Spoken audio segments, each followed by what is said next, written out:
Soap making is an artistic skill that can be learned with time and research, but wouldn't it be nice to get the secrets revealed? Well, here they are. I have the 5 soap making secrets to help you get started. If you overstick blend or have a misbehaving fragrance, your soap batter can thicken up like this. So that's why if you have used a water discount, and this only works with a water discount, you can take in 1 tablespoon of water to loosen it up. Sometimes sodium lactate is just not available, so if you want to be able to unmold your soap quicker, then you can add in 1 tablespoon of regular table salt to your lye solution. Sometimes soda ash is inevitable, but if you want to try to prevent it, you can spray your soap top with 99% isopropyl alcohol and don't be stingy with it.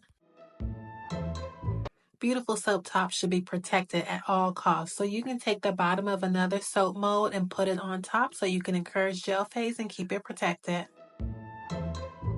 Saran or cling wrap is a game changer when it comes to those who have soap stamps. Using that wrap will give you very precise and clear letters.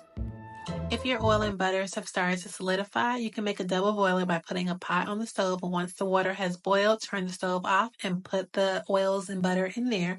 Or you can simply microwave it, checking it every 20 to 30 seconds. Hopefully these soap making secrets will help you get started on a successful journey of making soap. If there are any secrets that I left, feel free to comment below. And if you would like a free soap making guide, then check out this video here. And for now, Black Hands are out. Bye bye guys.